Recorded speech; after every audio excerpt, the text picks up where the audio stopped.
नमस्ते। आज बात करते हैं धनबाद की स्वच्छता कानूनों की, मतलब वो रूल्स जो हम सबको पता होने ही चाहिए। तो चलिए शुरू किया जाए। एक सवाल है, क्या कभी सोचा है कि सड़क पर कचरा फेंकना बस एक छोटी सी बात है? लगता तो यही है ना, लेकिन असल में ये सिर्फ एक बुरी आदत नहीं है, ये कानूनी तौर पर एक जुर्म है। हाँ, सही सुना। बिल्कुल, ये कोई सलाह या सुझाव नहीं है जिसे मान लिया या छोड़ दिया। ये एक पक्का कानून है और इसका पालन करना हम सब के लिए बेहद जरूरी है, अनिवार्य है। तो सवाल ये उठता है कि ये नियम आए कहां से?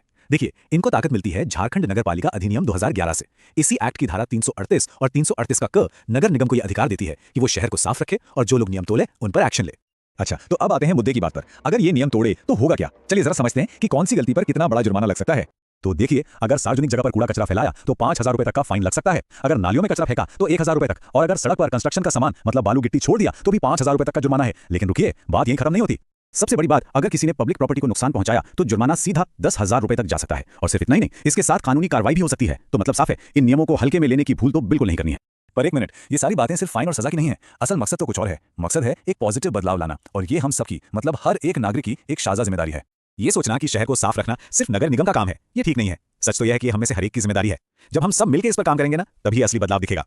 इन सारे नियमों का, इन सारी कोशिशों का जानते हैं क्या लक्ष्य है? एक ही लक्ष्य है, धनबाद के हर वार्ड को, हर गली मोहल्ले को एकदम साफ सुथरा और सुंदर बनाना।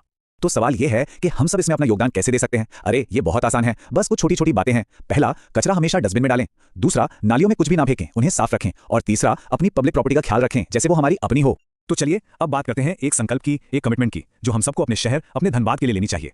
देखिए, बात सीधी सी है। अगर हम सच में एक स्वच्छ धनबाद देखना चाहते हैं तो इन नियमों का पालन तो करना ही पड़ेगा। ये हमारे शहर के भविष्य का सवाल है।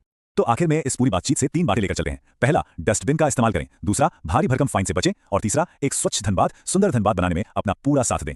और जाते जाते एक सवाल छोड़ रहा हूं, ये कानून और जुर्माने तो अपनी जगह हैं, पर इनके अलावा एक साफ सुथरा शहर बनाने के लिए हमारा अगला कदम क्या होना चाहिए? सोचिएगा जरूर इस बारे में।